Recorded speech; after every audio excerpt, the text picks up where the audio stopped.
十分に休憩はなさいましたでしょうか。メンバーが揃いましたので午後の部を始めたいと思います。先ほどちょっと申し上げましたように、今までのところでは、ピルズベリーさんのご意見があまり聞かれませんでしたので、再開のセッションではピルズベリーさんからちょっとご質問をさせていただきたいと思います。私たちは日本の立場から見ますと、日本と中国、そしてインドがアジアにいて、決定的な、もちろんアジアの21世紀にもっと重要な役割を果たす国々は他にもいます。例えばインドネシアなどもその一つでありましょうけれども、いずれにしてもこうした国々とアメリカがどのような関係を持つかということが決定的な要素となってくると私は考えます。またそのような分析も例えばキッシンジャーさんなどによってなされております。そこでオバマ大統領になってからこのアメリカのアジア政策が少しわからないところがあります。例えば中国に対して米中戦略経済対話というのが、これはブッシュ政権の時からできました。で、主にそこは経済を話し合うというふうに私は解釈しておりましたけれども、オバマ政権になりまして、ヒラリー・クリントン国務長官が中国に行って、これをもう一つ程度の高い戦略対話のところに引き上げようということになりました。で、その米中戦略中ポツ経済対話、つまり国家と国家の戦略論を語り合う場に、この委員会というか組織がなりまして、オバマ大統領の下で昨年7月1回目、そして今年北京で2回目が開かれました。オバマ政権の対中政策というのはどういうものなのかよく分かりませんので、その辺を教えていただければと思います。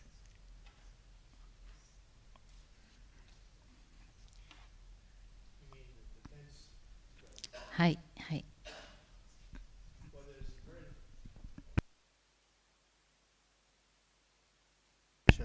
楊博士。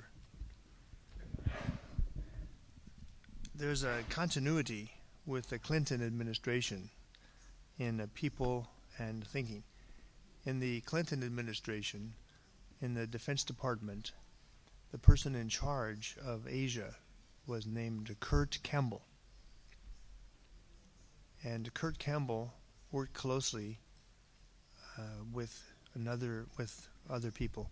But he is now the Assistant Secretary of State, Hillary Clinton's Asia person.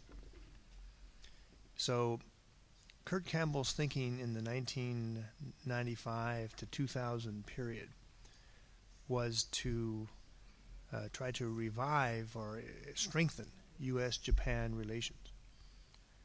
And he worked very hard on this. He was very committed to the U.S.-Japan relationship, along with Joseph Nye at the time. So their focus was to really strengthen U.S.-Japan military relations, security treaty relations. At the same time, the Clinton administration had problems with China. The main problem was over Taiwan's presidential election. And at that time, China had the idea to launch a number of rockets into two areas near Taiwan, would warn the Taiwanese voters not to elect Mr. Lee Teng-hui. And I think Chinese friends realized this was a mistake. It caused the U.S. to send 2 aircraft carriers. And at this moment, this 1996 crisis still affects everything in Asia even 14 years later. Because the Chinese side was very surprised. One Chinese admiral told me, we don't mind one carrier, but two is too much. And it affected Taiwan. It gave the Taiwan voters a lot of confidence that they could begin to move toward a kind of independence. And Taiwan began to say, we are already independent. So this really inflamed opinion in China, and the military buildup. Some people say the military buildup by the Chinese PLA began that year, 95, 96, in response to this crisis. So some of these same Clinton people now are in the Obama administration. And of course they remember the lessons. So part of their strategy, I think, is to avoid what happened back in 1996.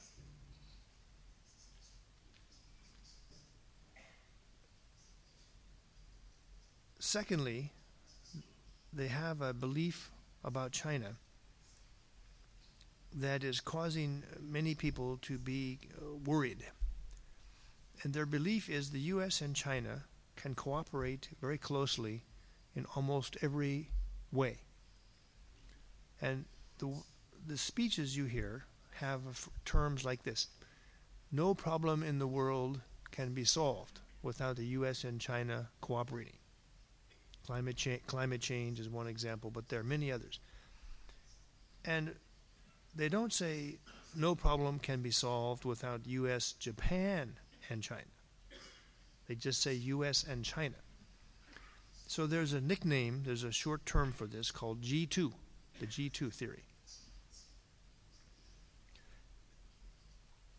And if the G2 theory were to come true over the next 5 or 10 years, it would mean that Japan would lose its strategic significance to the United States. And some people who believe in the G2 theory, the theory of very close cooperation between the U.S. and China as the international structure, they say Japan is a pacifist country. It cannot engage in collective defense agreements. It cannot really defend India.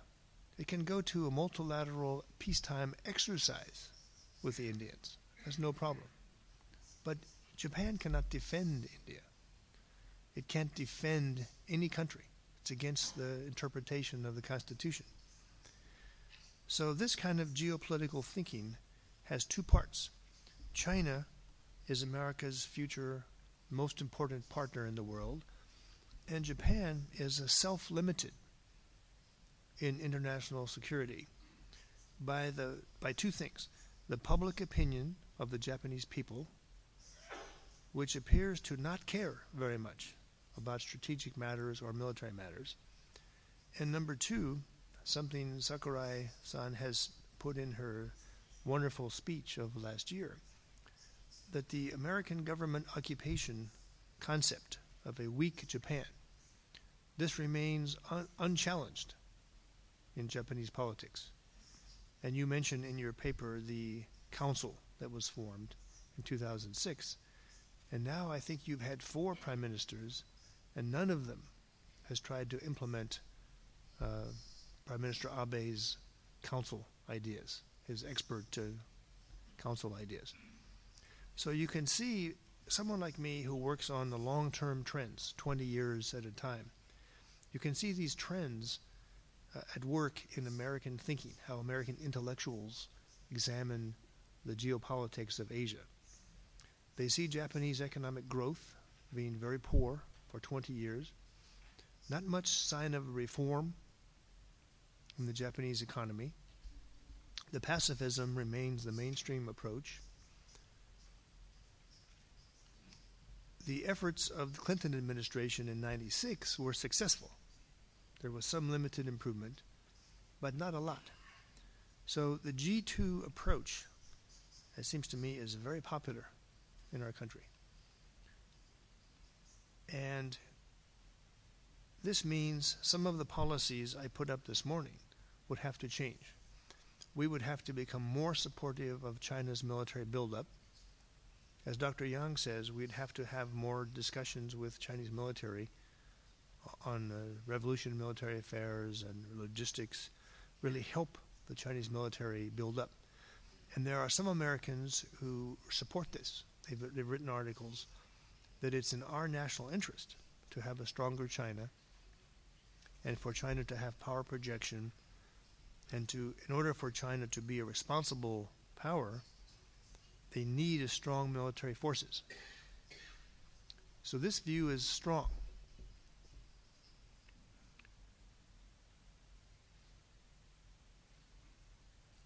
Inside the Obama administration, as I see it from our newspaper stories, there's a very rich debate. President Obama is extremely intelligent, and he likes to hear people debate in front of him. We saw this with Afghanistan. President Bush used to say, he was very proud of saying this, he said, "I am the decider." Remember that? I am the decider. And he would say, I can make a decision very quickly. I need a briefing, think it over, maybe half an hour, decide. President Obama seems to have a very different style, where he's willing to have 6 or 7 or 8 meetings, 2 or 3 hours long. He encourages people in front of him to debate all kinds of different points of views, and then he thinks about it. But from my impression from reading the newspapers, President Obama does not have a grand strategy, a new approach to Asia yet. He has a continuity with the Bush administration and with the Clinton administration. And he's not been tested yet by a crisis. You remember during the transition, Vice President Joe Biden said there's going to be a test for President Obama. But in Asia, it hasn't really happened. The North Korea torpedo attack does not seem to result in violence or use of force. It's been handled smoothly. The India-China border difficulties of last summer, handled very smoothly. The Americans didn't do anything really.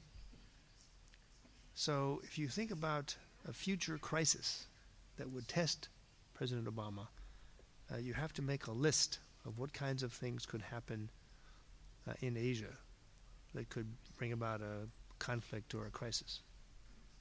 But I think your conference is not really aimed at this kind of military contingency planning. So I hesitate to go on any longer. But there are such challenges and there are such crises that could occur in the next few years.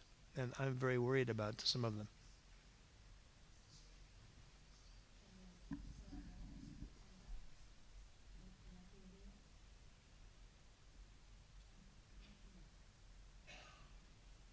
You said in a few years, you said what?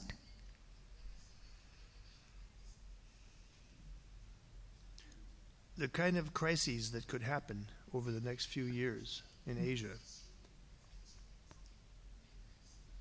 is a list of at least 10, I would say. Can you elaborate?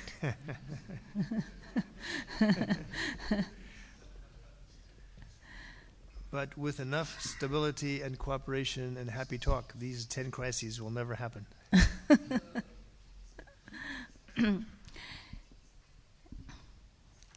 今、オバマ政権のアジア政策は必ずしも、確定されていないと、非常によくさまざまな人々の意見を聞かれる大統領で、熟考型、よく考えるタイプの方でいらっしゃるということですが、その中でも、アメリカと中国 G2 ですね、二大国という考え方ですね、G2 というものがという考え方がかなり、力を持ってきている、ということで、その原因の半分は我が国日本にあるわけでありますが、田久保さん、この点について日本が